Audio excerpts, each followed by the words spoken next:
Oh, and welcome to Living Well Today, episode 34, Lead with Love.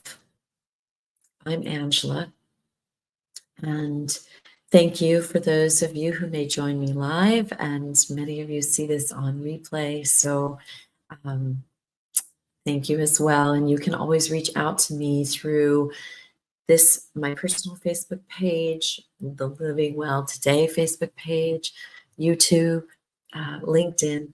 You can always email me if you have any questions as you go through this at bloom@angelamoonin.com. So lead with love. It's not a phrase maybe that you hear often in the workplace. And so we're going to talk today about what heart-centered leadership looks like, and whether that's in your own home, in your community, or at the office, in your business. What does heart-centered leadership look like? What is its impact? And why it matters today more than ever for where we're all at and where we're all going together. It doesn't take much to realize that we're in a different place than we were 3 or 4 years ago. And the constant pace of change and the quickening of, in some cases, a feeling of greater and greater uncertainty. And as humans, we crave certainty. We want to know not only where our true north is, but what are our next steps, because it's scary when you don't know what those next steps are. But what I'm here to share with you today is that when you lead from your heart and you lead with love, that is your certainty. That guides each and every step. And with every step, that next step feels more and more certain, more and more on purpose, more and more supported and clear on where you're heading and where you are, because it's equally important. There's this paradox, you see, that you must remain as present as possible, as much in the present moment, here and now, as you possibly can, because that is where your true power lies. We've talked about that many times over. And at the same time, having this larger connection to understanding that bigger purpose of where you're heading and why. But it is through here and now, that you get there. So I've got some notes that I'm going to refer to throughout our time today. So I want to talk about the tenets, or the core guiding posts of leading with love. Before I do that, I want to say that lead with love is in the smallest choices. While we can have this grand vision, how you stay present and ensure that you are leading your life and leading your home and your community and your work with love is by the small choices, the littlest of choices, right here and right now. So the words that you choose, that gap of time you allow yourself before you respond to one of your employees or a colleague, or if that's leading with love. It's saying, I am in the driver's seat and I am making a conscious choice to lead with generosity, kind words, affection and attention through my eyes, and with all that I am right here, right now. It's making a shift of the constant busyness of things and slowing it down enough so that you can be fully here and fully engaged with that person that you're interacting with. Now, we're talking about interacting with others. How about with yourself? Are you leading yourself with love? Or are you kind of reverting back into, well, that works, okay, so I can be mindful with them, but not with myself? It doesn't work that way. It can't work that way. You have to start. Leadership is an inside job. It's an inside job. So it starts here first with you. We're going to touch on quickly what I refer to and many others do as quantum leadership, intentionality in your choices and how you show up for others, for yourself first and for others. Quantum leadership, the idea that because we are all connected and part of a bigger whole, that the decisions and the choices that I make here right now for myself as a leader and for myself impact the whole. That's how we change the world. It's through that small opening right here with us that becomes it's endless. So it looks and feels like this small choice and small opening, but it is beyond any size you can possibly comprehend the impact of the most minutest of choices. So stay with me these next 25 minutes or so. And I promise that through that, right here, right now, in these next 30 minutes, that's one of those small openings that expand to something of great power and purpose and impact. Okay? The ripple effects that we are creating right here, right now together by you intentionally choosing to spend time with me and hear these words and feel them in your body, feel them in your heart as I talk about them. So the principles, the core foundational tenets of leading with your heart include authenticity. And that's a word that's tossed around pretty easily lately.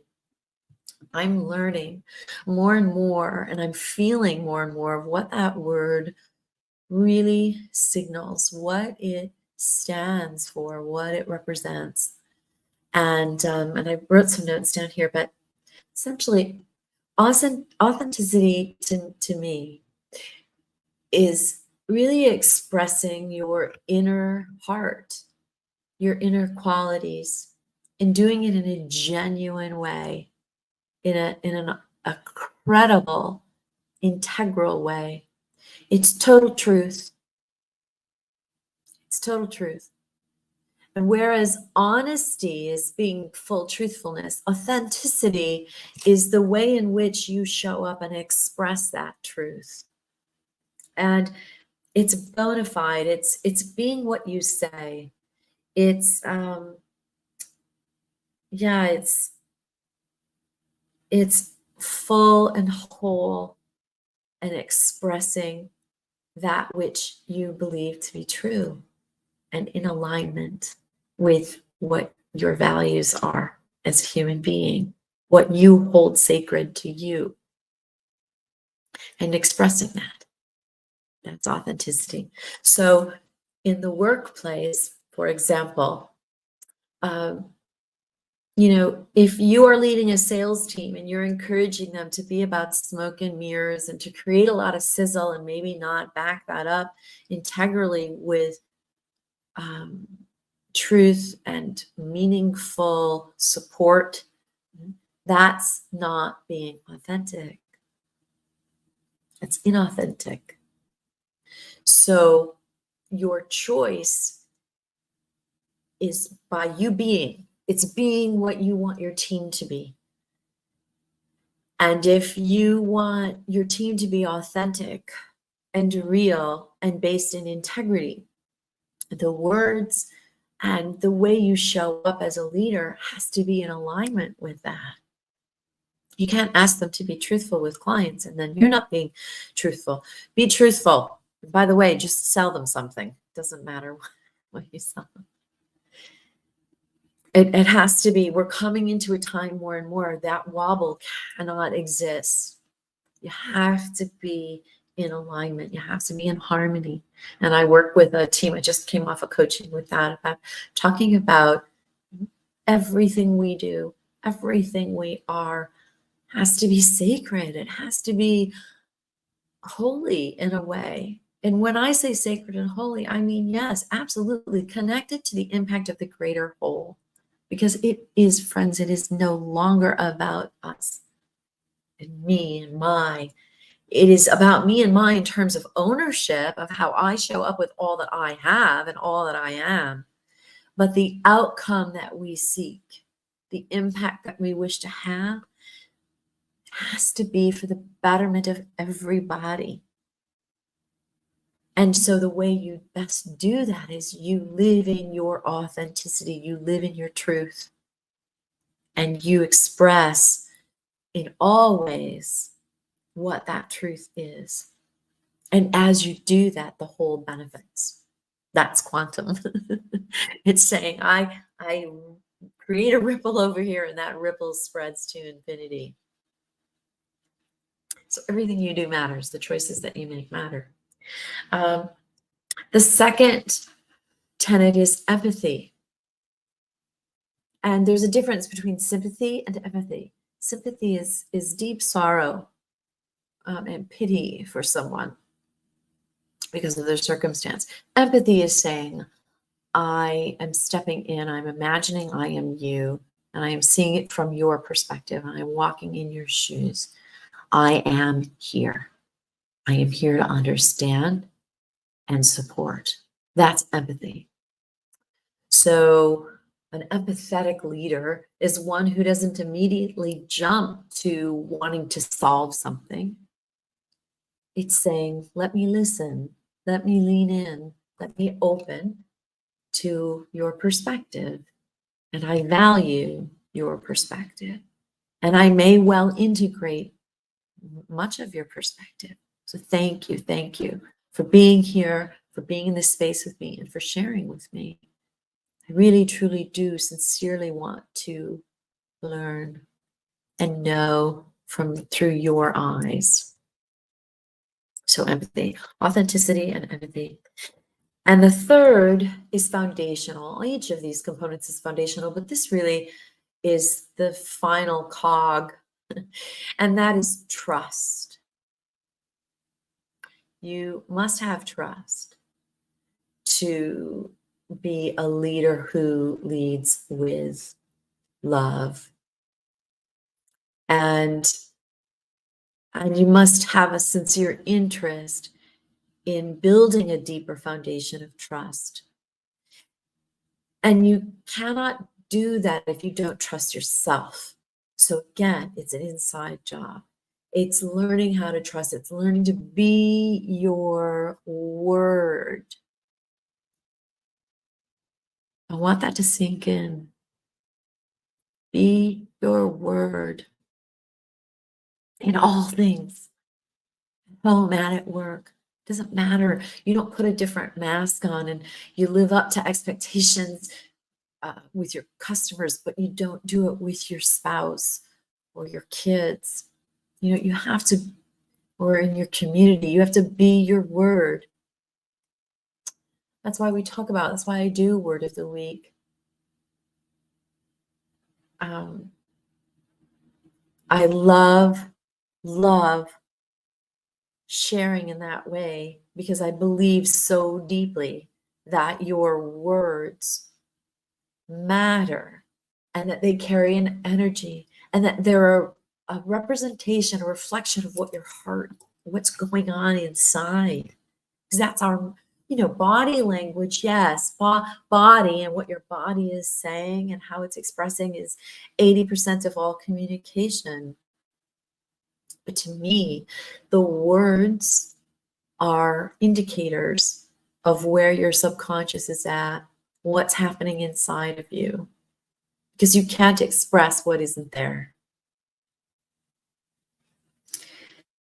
And choosing, the act of intentionally choosing your words in an empowering, inspiring, nurturing way already helps you be here and now, because you're cultivating in the moment what's truly inside of you. There is no disconnect. That's harmony. That's in alignment. That's integrity, being your word. And each time, in the littlest of moments, you can be your word, you're building your own self-trust. And the more, here's my absolute promise to you, the more that you trust yourself, and man, trust for me is this is in this lifetime, trust is my thing. That is my lesson that's my big one. Learning to trust myself, keeping my word to myself, not letting my ego get hijacked, and letting my soul do the work, letting my soul lead the way. That's leading with your heart. So I just have a couple of resources that I want to share with you that I've looked at the work of a little bit, and really I've looked a lot at servant leadership, and I've taken some coursework on it just to deepen my own understanding of it, and the lexicon, the words, and then embodying. Okay, well, so what do those words mean to me? What does servant leadership mean to me? And to me, it's Robert Greenleaf, based the latter part of his work on this, his life on this. Servant leadership is a servant's heart, is saying, I am here for the greater good. I am part of that. I am part of that greater good, but I am no more important than the greater good. The greater good is all important. And a servant leader recognizes that and goes inward and says, I must use my own faculties to help guide, make strategic business decisions and choices for this company, for my people, and for my customers, for the other humans involved in this equation, that to help realize all of this. For them, I am showing up and I am leading with my heart, and they matter most. Servant leadership. There's another book. I'm not so sure I love the title of this, but I understand his intention. And Simon Sinek says, leaders eat last, meaning they make sure everyone is taken care of before they serve their own needs. Now, there's a balance there. You have to show up for you. You have to innovate. You have to energize. You have to be whole. You have to nurture yourself and your diet and your meditations, your mindfulness, your recharging. You have to do that for yourself. So the whole idea of eat last, I get where he's going, putting others first, serving others first, and then you will be served in return. But you have to have the energy in order to do this. So I eat first. I eat first. I eat first. I nurture my body first. I take care of myself so I can show up my whole full self. And everyone benefits when I am well, when I am nurtured. But I walk with that balance of understanding we all prosper. We all must prosper, or no one does. Okay, makes sense. Teams led by love. I wrote this down, and teams led by love are more collaborative. They're more creative. They're more engaged. People feel more valued. They feel heard and supported, understood. And so they are ready to serve. They are more ready to serve because they are being served. They are the part of the greater good, and they feel that. They see it by example. And we spent some time in last week's show, in episode 33, about nature, and talking about how nature is really the model, how everything is so integrated and supported and has its place and its role to serve the greater whole. And although sometimes it may not feel like it, especially the storms, the things that are, cutting a swath across the country right now, and so many people uh, lives in a sense, the material lives, and in some cases lives lost, the material lives destroyed, and they're being taken back to their root to rediscover themselves and rebuild themselves in a new way, maybe a more supportive, more meaningful way. Nature does lead with love because it all goes back to that as well. Everything in the final analysis distills down to love.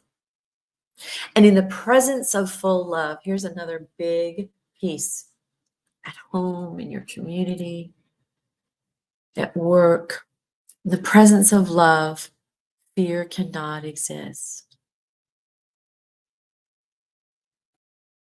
In the presence, in the full presence of sacred love, of holy love, of full, authentic truth, fear has no place. It can't coexist in the same space. Does that make sense? Try to feel love and fear at the same time. Now, so when people say, well, I love my child, I'm so fearful of them, getting in the vehicle or picking the wrong mate or making the wrong choices, whatever it is, the stories that you're telling yourself, that's fear-based, that's fear-driven, that's not love-driven. Because love-driven says, I trust. I trust that I've done my job as a parent. I trust that they're in God's hands and that there is a divine design. I trust. It comes back to trust. So that trust is foundational. So quantum leadership is that intentionality. It's leaders being acutely aware that every decision, every action creates waves of influence across time and space. Beyond the immediate visible outcomes, there is a trust that intentionality creates outcomes that cannot necessarily be seen right here, right now, but that those decisions of intention to lead with love shape cultures, shape worlds. Yeah, that's what we're here to do, love. Love is love, is make those intentional decisions and choices based in love and let go of the fear and trust that that's more than enough to do the job. Connectivity, quantum leadership to me means that you're understanding, you're fostering connections between people within an organization and the community around it. That involves promoting a culture where empathy, where collaboration are a priority, that where all voices are heard and valued and embraced.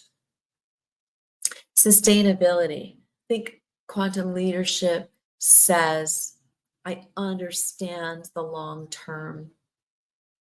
And when we do this, we're building a foundation that's infinite, that's eternal, that is divine, and is not a house of cards, but a house of bricks built on a strong foundation. That we realize the impact what we're doing isn't just within the four walls and to the bottom line, that we are serving a greater good.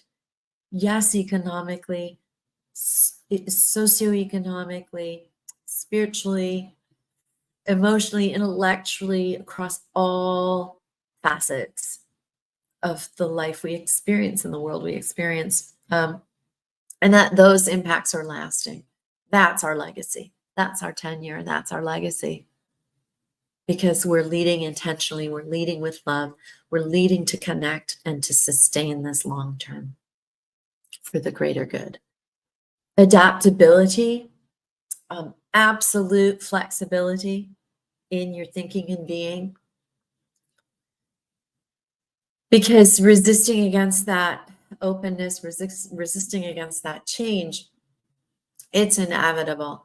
And so if you're resisting it, you're creating lack of flow. You're trying to row against the tide, and it's a futile effort. You might get somewhere for a little while, but long term, talk about sustainability, that's not your legacy. Your legacy is not to row against the flow. Your legacy comes from being in flow. I'm learning this more and more, deeper and deeper, layer by layer, lesson by lesson. When I haven't fully learned it enough, I loop back around to experience it yet again, but on a deeper level, more meaningful level. Transparency, we talked about this already, and authenticity. I'm referencing some of my notes here. Encouraging open communication and being clear in your motives, in your why we are doing this. No smoke and mirrors. The time for smoke and mirrors and sizzle is gone. It's dying fast, folks. You can see it in the media. It's dying. It's exploding. It's decaying. It's creating chaos on its way down, indeed. But it is indeed succumbing. So transparency, total truth. When you are vulnerable, when you are open, when you stand in your core truth from your heart, trust is found. Trust is created and cultivated with your team and with your family. Ultimately, empowerment. Quantum leadership is about saying the power exists because we are here together to serve the greater whole. So leadership across the organization, empowering individuals at all levels to take initiative and to act as leaders in their own right, to use these principles to build themselves and lead from within, to be the example that they wish to experience and see in the world, in their world at work, in their world at home, in their world, in their community, in the world as a whole. Encouraging them to say, be the example. And that this decentralizing of singular power, of saying each of us have an obligation because we are here to be our whole full selves and to live in integrity and to realize our choices right here in this moment, and then the next, and the next, and the next, affect all, everywhere, for good and for bad. So choose the good. Make the finest choices that you can in the moment that you have the tools and capabilities to do. And my promise is to you that as you meditate, as you spend time in nature and you look at nature as a model, and you go deeper inside and get quiet, that your capabilities will expand and become stronger in that knowing. See how it's all designed to be easier. It's all designed to work together. It's just maybe not easy at first believing it and making those shifts that are necessary. You have to show up and do the work. There is no getting around the work. There is no shortcut in this. You have to do the work. You have to be truthful. You have to be authentic, right? You have to be empathetic. You have to understand that trust is the foundation of all and that it can't be made up conveniently. There is truth. That's it. You know, these versions of the truth are just that. They're versions that are being created up through story. But you know you're deep. If you can get quiet enough long enough, you'll learn. You'll learn your truth. You'll get clearer and clearer. And that is leading with love. It's making the small, conscious choice, intentional choice in the moment to do what serves you and all together as a whole, and realizing that the choices you make right now indeed do that. So where are we at? Yeah, perfect. 12:29. How about that, eh? So my final, when there are many who probably saw the slide that I used to design this in the softer colors, the pink, the leading with love, rose quartz and pink is all love and caring and kindness. There are some who may have responded to it and said, can't lead with love. Lead with love. That's soft, mushy mush. I can't be mushy. I can't afford to be mushy. It's a different kind of softness. It's a compassion. It's a patience. It's a softening of the hardness of the edges. It's an opening, a small opening that expands to great power and strength. So leading with love means empathy. It means patience. It means encouragement. Not encouragement like just a bunch of empty words that sound good because you're saying them loud enough, but words that really truly resonate with you, make you feel more open, make you feel more loved, more present, more happy, more joyful, more connected. If you are feeling that, you're leading with love. You see? And you don't cut it off at the threshold when you go into work. Why would you? You're cutting off your power, your true full power, if you're cutting off the love. That's it. That's the message. So for leading with love, leading well, working well, and living well today, it's got to come from here. It's got to be an inside job. And it's got to be your truth. And if your truth isn't serving the whole and helping other people's lives become better and helping them become more connected to their truth, then it's not your truth. I can promise you that. It's a corrupted truth that you've told yourself. It is not the real truth. Because real truth, the truth, serves all to help them get to theirs in a more beautiful way, through beauty, through kindness, through expansion of their wallet. Others are prospering in all ways, in their community, in the homes that they live, the way that they lead their life with their family, the way they support one another and feel more connected. That's the truth. So I wish you love, and I wish you strength and courage, because this takes courage, takes commitment.